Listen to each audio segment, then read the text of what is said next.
Alguma surpresa nesse sobe e desce de ministros? Alguma injustiça?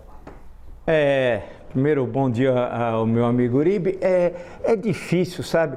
Bem, vamos lembrar que os 100 dias é uma criação do Franklin Roosevelt, né?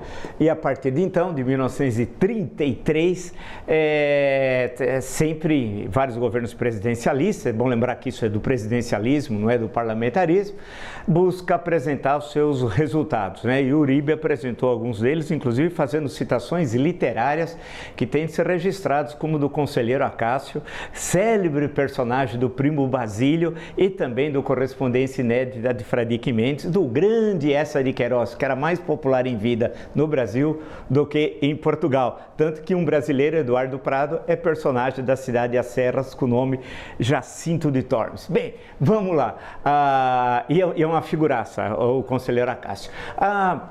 A questão que se coloca, eu concordo com o que o Uribe disse, eu acho que só que a Simone Tebet aí é um exagero, não sei se é um exagero, porque você teve outros ministros absolutamente inexpressivos. É o ministro Conceição, de uma música do Calvo Peixoto, ninguém sabe, ninguém viu, né? A Simone Tebet, ela tem de ficar em segundo plano, primeiro porque ela recriou o ministério, né? O quadrênio presidencial tinha extinto o Ministério do Planejamento. Lembrar que ele foi criado em 1963, teve como titular um sujeito pouco importante no Brasil e no mundo, Celso Furtado, né? Que ao mesmo tempo acumulou com a superintendência da Sudene, criação do governo de um dos maiores, se não for o maior presidente brasileiro da história, Juscelino Kubitschek. Bem, e em dezembro de 1959. A questão que se coloca agora, isso do maior presidente do século XX, né? Agora, disputando com Getúlio Vargas. A Simone Tebet eu não colocaria como uma espécie de decepção ou que saiu um pouco mais apagada. Tem outros, são 37. Tem gente que, sinceramente, eu confesso, nunca tinha ouvido falar. O Uribe mesmo falou Juscelino Filho, eu nem sabia quem era Juscelino Filho. Agora, o governo tem dificuldades e nós apontamos, desde o início, de articulação política com o Congresso Nacional. Claro que teve problemas. Primeiro, a transição não foi bem feita, porque Jair Bolsonaro sabotou a transição, quis dar um golpe de Estado, fugiu do Brasil, né? Não podemos esquecer, caso único na história republicana, e a transição ocorreu daquela forma sui generis, e no dia 8 de janeiro simplesmente tentaram um golpe de Estado, algo simples, algo que daquela forma nunca tinha ocorrido na história do mundo ocidental republicano, não é do Brasil, do mundo ocidental, né? Então foi difícil, ele ainda não tem o segundo escalão montado, não tem o terceiro escalão montado, e sem isso a máquina dos ministérios não funciona. Eu entendo a angústia do presidente da República, que quer que a máquina ande muito rápido, mas é condição sine qua non. A articulação com o Senado está boa, tanto que o senhor Rodrigo Pacheco deve acompanhá-lo.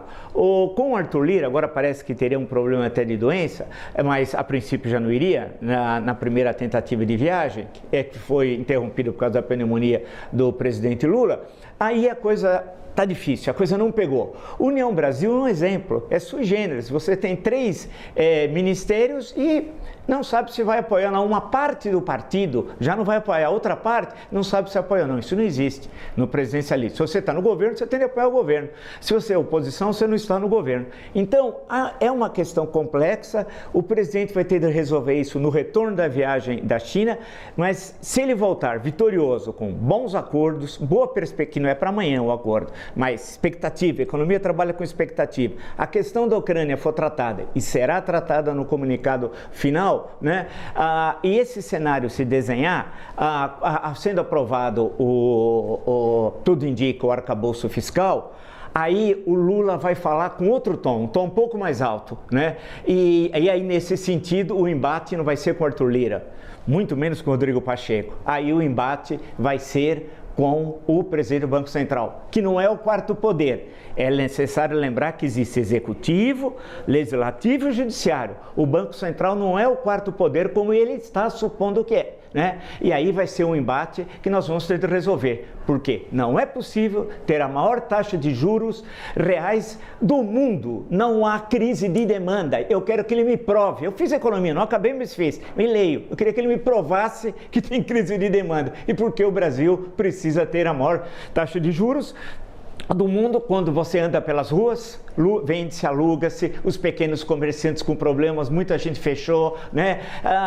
Que crise de demanda é essa? Ao contrário, me parece que é muito mais uma leitura política da conjuntura do que uma leitura econômica. E presidente do Banco Central não é para ter leitura política.